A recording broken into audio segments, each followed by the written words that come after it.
We have the honor to have Professor Noam Chomsky with us today.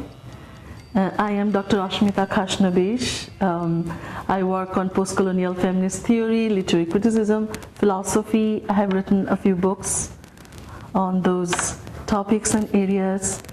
And I happen to be also a visiting scholar at MIT. And again, I'm very honored because I must tell a little bit of a story because you know how I got so interested in Professor Chomsky's theory of linguistics while I was in India in my postgraduate days in Calcutta University. And it was almost a revelation when I came to the United States, and I happened to live in the town Lexington, and exploring that this world-renowned distinguished author lives in the same town that I do. And recently, a couple of months ago, I had an encounter in the political forum in Lexington, where I would say that I had the first encounter with him and had the opportunity to ask him question on theory versus praxis.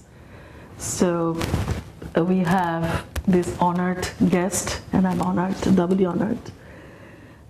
So after this preamble, I just want to ask you, Professor Chomsky, you influenced me in my childhood, I would say, it's a long time ago, with your theory of phonemes and morphemes and universal grammar and linguistics. But as I grew old in this country, what is more appealing, or what grew more appealing to me, is your take on politics, political theory, political philosophy, political activism, as you define yourself in an interview in the book Chomsky-Foucault Debate on Human Nature, that you are a libertarian socialist, and you inveigh against the concept of democratic capitalism. You call it what we have in the United States is the democratic capitalism. And that voice in all your books, 200 books, you know, it's one after another. I could not stop reading these books, because with, you know, your most recent book on Occupy movement, then American Power and True Mandarins, if I remember correctly, and my favorite book is also the debate you have with Michel Foucault as well. So if you can tell me a little bit more about your such passionate, devout intimacy with political theory. Well, let's say a few words about some of the notions that you brought up, libertarian socialism and democratic capitalism. So begin with democratic capitalism. There's a doctrine that we are supposed to believe, taught it in school, you know, repeated in scholarship, it's repeated in the media, and that is we live in a democratic capitalist society. So then we ask ourselves, well, what's democracy and what's capitalism? As for what's democracy, there's a version that you're taught in elementary school, and you're supposed to repeat for the rest of your life. It says, we live in a country which is a government of, by, and for the people. That's democracy. And then we take the trouble to look at the facts. And the facts are well studied. So one of the major topics in political science, academic political science, is a very straightforward topic, comparing attitudes and policy. That's policy we can see, so you have evidence about that. As far as attitudes are concerned, it's in a very heavily polled society, intensive study of attitudes for all kind of reasons. The studies are quite accurate, replicable, and so on. So we have a lot of information about attitudes. What conclusion comes out from the comparison of attitudes to policy? Well, it's pretty straightforward. Large majority of the population, maybe 70%, has no influence on policy at all. Roughly the lower 75% roughly on the income wealth scale. As you move up the scale, you get more influence. By the time you get to the very top, people essentially not only get what they want, they write the rules. So is that government of, by, and for the people? Well, obviously not. So there is what we might call really existing democracy, which is a form of plutocracy. It's not functioning democracy.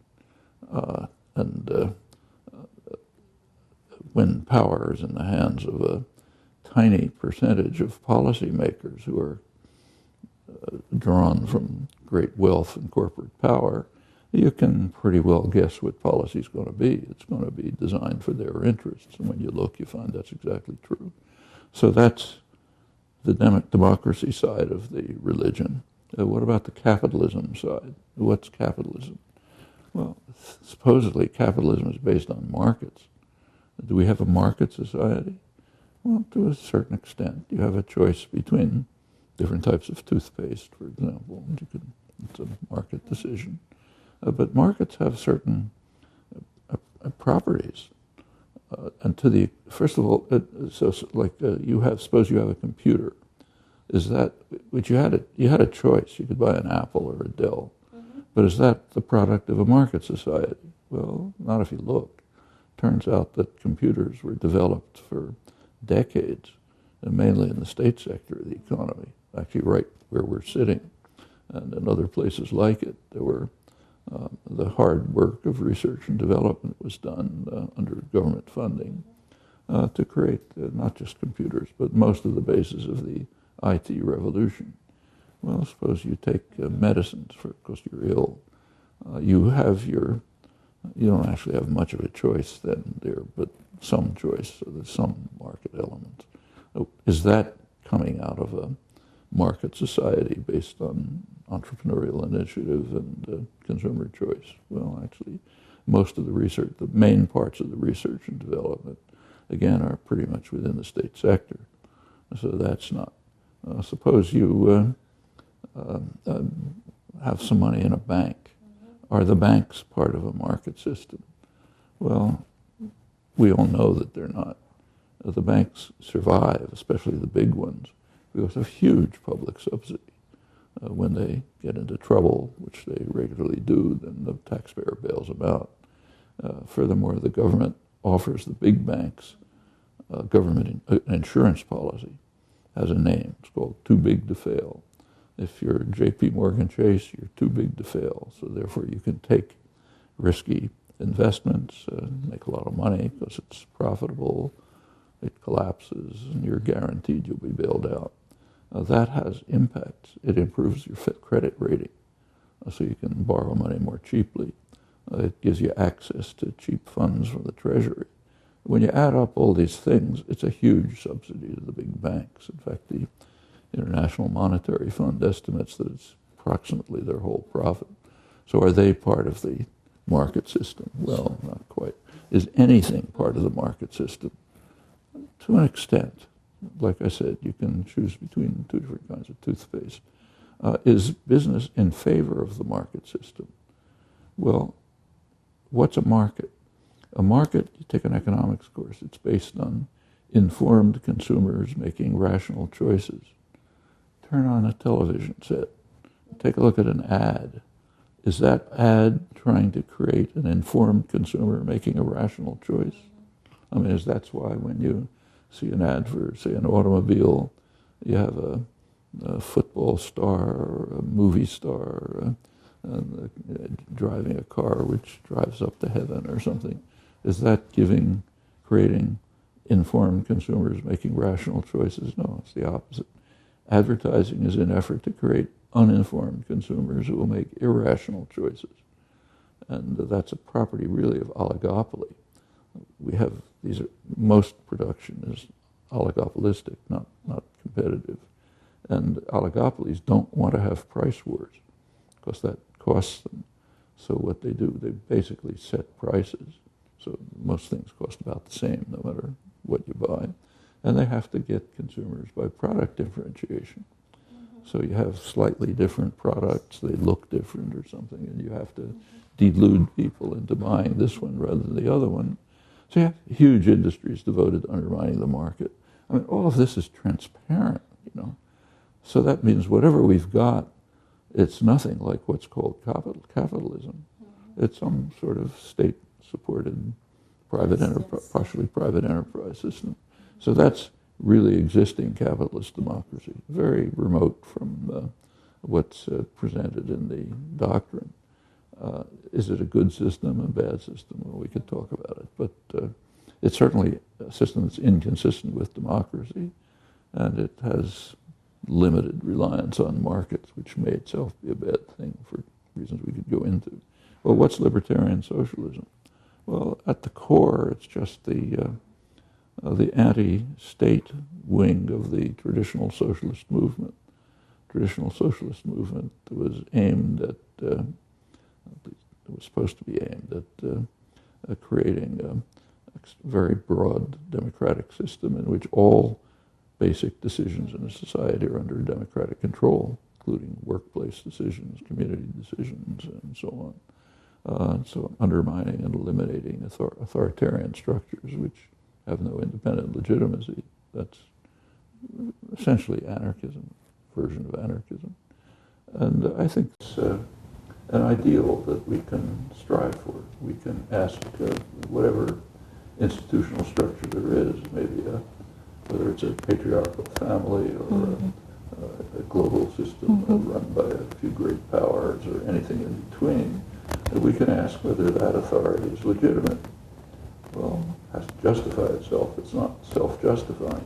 Okay. No authority is self-justifying. If it can't justify itself, which is most of the time, it should be dismantled.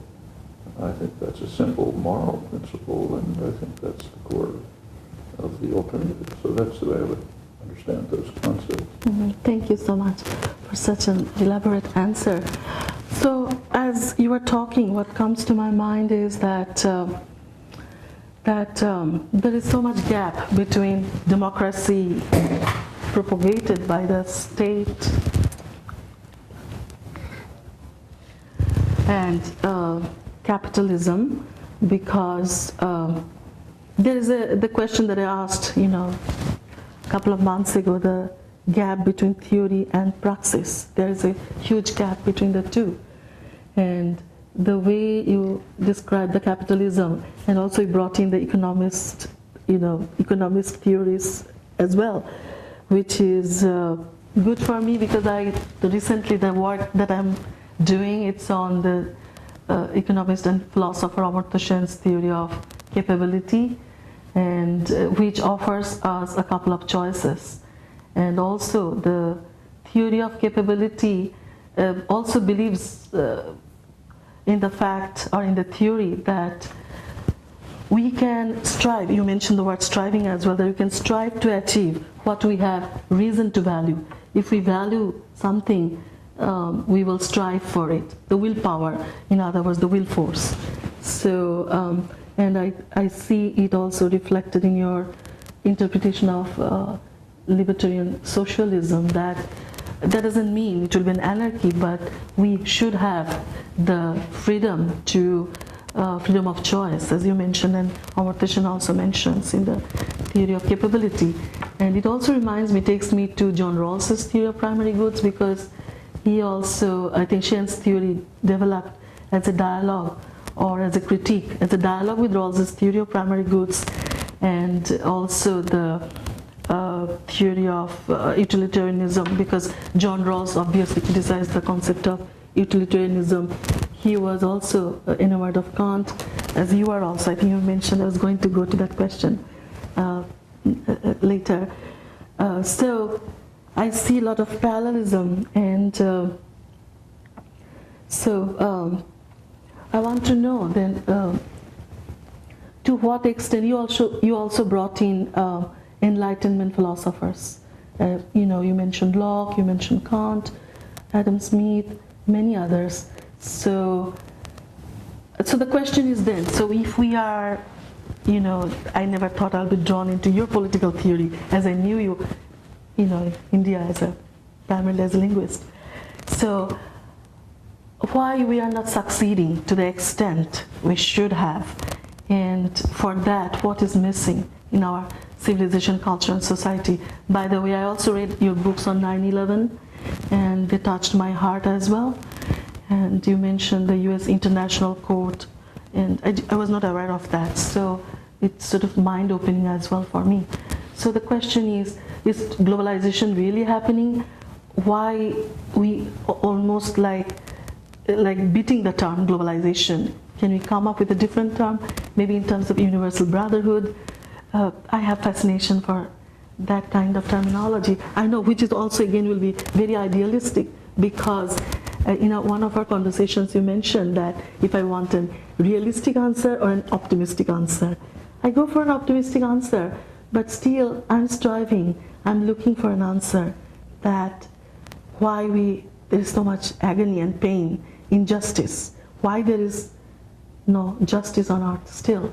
We have so many discrepancy and disparities, and the gap. Big question. There are a lot of answers to it, but let's start with globalization. First of all, what is it? Actually, there are two versions, and they're actually illustrated conveniently by two major conferences that take place roughly at the same time. One is at Davos, Switzerland. That's where the rich and powerful gather once a year to ski on the mountains and have drinks and have profound discussions with each other and so on. That's Davos. Another, which takes place roughly at the same time, is the World Social Forum. That's not privileged and powerful people. It's people drawn from all walks of life, all over the world, peasants, women's groups, working people, students, unemployed, and a very wide variety of people. And they have two different concepts of globalization. The Davos concept is that globalization means an international system designed to support the rights of investors. It's basically what it comes down to.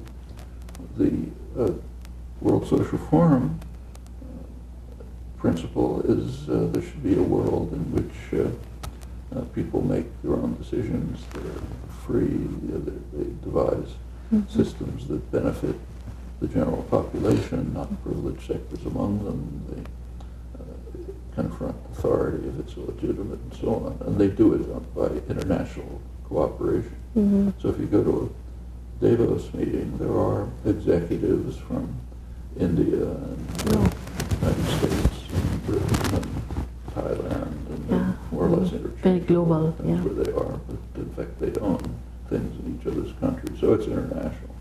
If you go to a World Social Forum meeting, what you find is, for example, women with seeds, displaying seeds from different countries, and others are studying, looking at them, learning about them, finding out how to create subsistence support by your own participation and control. It's very international. You have labor activists from one country interacting with people who are involved in labor action in another. So it's international. There are two different concepts of globalization. Which one is the concept that's called globalization in universal discourse? Well, the Davos one, because they have the power. And that's globalization. But you can have international integration for the benefit of people, not just for the benefit of investors. However, that's called some radical, strange idea or something like that. It's not globalization. Well, we have a choice. Which kind of globalization do we want? Globalization itself just means international integration. On what basis should we have international integration? Like, take, say, the labor movement. Yes. Every labor movement is called an international. Every labor organization, so, the unions, each one is an international. That expressed a hope, which has yet to be realized, that there will be international solidarity. So their goal from the very beginning was globalization by cooperation among working people in different countries, and have the same at every level. So right now, for example, on the front pages, there's a discussion of massive tax evasion by major corporations, which is not illegal, it's technically legal. And the way you evade taxes is by pretending that your home office is in the Cayman Islands, even though there's nothing there except a desk and a secretary, and then you just have to pay Cayman Island taxes, not corporate taxes from the United States. Okay, so that leads to huge amounts of tax avoidance. Well, there's a way of dealing with that. International cooperation on preventing tax havens from being established. In fact, it requires the World Social Forum type of globalization in which people cooperate, not the Davos kind in which they try to maximize profit. And so it's true in labor unions, it's true in corporate taxes and every other level you can imagine. Take the problems of food, for example. So there are international problems of food production, serious ones. So, for example, should corn in the United States be subsidized by the government, corn production for ethanol, or should it be, or should we have corn for people to eat? Well, it makes a big difference for many people. There's 1 billion people in the world who are on the verge of starvation. It matters to them. And a true international, World Social Forum type internationalism would be concerned with that. A Davos type internationalism would be concerned with how can you make the most profit. Well, okay, those are different conceptions at every point that you look at. And I think any concept you look at, you'll find this. There's an official doctrine which is part of the religion, and you're supposed to adhere to it in words, but in fact, in practice, you do something quite different.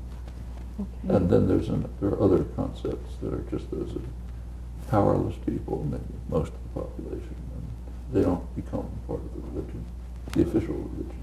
They may be part of what people are dedicated to. So like in the World Social Forum, you have very dedicated people who are working hard on these problems, but they can't enter into the dominant doctrinal systems. They don't have the power. So there is that hierarchical class system, which I think I found that you are commenting on it in your conversation with Michel Foucault, that he, if I understand him correctly in that interview, he was talking about other elements, other factors, but you are emphasizing or focusing more on that we have to keep this class struggle going on, as it is apparent in your answer toward my question. Class struggle, but many different dimensions. So, for example, let's say the feminist issues are not technically, they have class elements to them, but there are other elements too. And environmental issues are yes, I was going to ask you that question. Yes, yeah. So I think that issues are much broader. They include class issues, but many others. So, I would like to talk a little bit about the Indian philosophy and Indian culture. You mentioned Gandhi also in your discourse, and I have not been able to read all of your books. There are so many, but I wonder if you have any influence from Henry David Thoreau's philosophy. Of transcendentalists. Transcendentalists. Yes.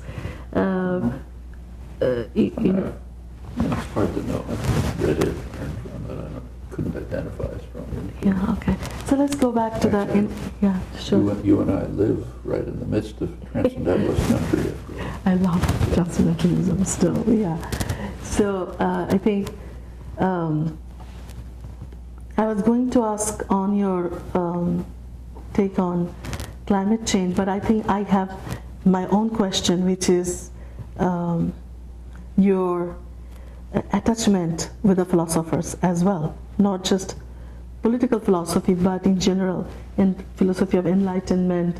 And you also mention in your Language and Mind and many other places, Hilary Putnam, Charles Sanders Peirce, and in my recent work I used them because I loved their theory of Hilary Putnam's book called, I think if I remember correctly, Ethics Without Ontology, and the kind of materialism that they're supporting. And Charles Sanders Peirce also, in his, he mentioned his theory of abduction. So, and that again, the connection, the third connection between the spirit and the matter. So if I can hear a little bit more about your philosophical, discourse or mind, yes, going back, stepping back a little bit. Yeah. And his concept of abduction, I actually wouldn't call it a theory of abduction, because he thought that there ought to be a theory of abduction, but he didn't have a theory. What he was pointing out is that, in fact, has been clear at least since Hume, is that induction can only yield extremely limited consequences. Mm-hmm. And Peirce, who was interested both in history of science and general philosophy, mathematician, he was a mathematician as well, and many contributions. And he recognized that he started by pointing out, with an observation about the history of science. If you look at the history of science, you find that at particular moments when understanding had reached a certain level and was running into an impasse, ideas would come up about how to progress forward. And his observation was that you seemed to get very similar proposals from separate people thinking about it. So it's as if there's with any impasse, there could be indefinitely many ideas about how to get out of it, but there seemed to be a focus from independent individuals on the same ways of getting out of it. And what he suggested is, and then he thought about how ordinary learning goes, and it's pretty much the same. Whatever you're learning at each point, there's indefinitely many theories that will account for the data that you have, but you only focus on certain ones. You don't pay attention to the others, and other people do pretty much the same. Well, he argued that we have some kind of an instinct, an abductive instinct, he said, which restricts the space of possible hypotheses. So we don't even entertain all the hypotheses. Mm-hmm. We entertain only specific ones. And then among the specific hypotheses that we entertain, we can carry out experiments and carry out induction to choose among them. But the main task in learning, creative invention and so on is narrowing the space of hypotheses. That's abduction. How does it work? Well, that was what a theory of abduction would be, but he didn't have that. We have it in specific domains. Actually, language is one where we do have some pretty far-reaching ideas about it, but in general, for learning and science formation and so on, it remains pretty mysterious. And so that's the concept of abduction, and I think it's the right way to look at things. We'll have to fill in the details. Actually, Peirce pushed it in directions which I think were misleading. So, for example, he claimed that humans in their intellectual inquiries, say scientific inquiries, kind of approach a consensus, which is what he called truth. Truth is basically scientific consensus. And he argued that this will be largely conform to the way the world works. Well, that's an optimistic hope. There's no particular reason to believe it. And his reason for it was a very bad reason, which others have repeated since. He said it's the result of natural selection. This is early post-Darwin years. He said natural selection has shaped us over the millennia to choose the correct answers rather than the wrong answers. But that can't be. There's no selective pressure that leads you to figure out quantum theory, for example. That's not the kind of problem that the hunter-gatherers faced. So that argument can't work. And that leaves it as a mystery why there is convergence, and a question: does the convergence lead to the way the world actually works, or does it lead off in another direction? We don't know. Thank you so much. Very briefly, if you can say one word about the future of humanity, because I know you have already said, but just maybe you talked about utopia. I saw the word in your recent book, Occupy. I was trying to memorize that line, that if you strive, you can achieve that utopia. Well, future of humanity, I think we're back to what you mentioned before. Do you want to be realistic or optimistic? If you want to be realistic, No. extraterrestrial observer looking at the human species, you say they're marching over a cliff like lemmings, and doing it with eyes open and consciously, and probably not in a very distant future. So the future of humanity will be to live underwater, or with a few people surviving. Okay. That's the realistic Yeah. prediction. The optimistic one is we'll somehow use our intelligence to find ways of diminishing rather than accelerating crises, of which environment is one, but only one. Thank you.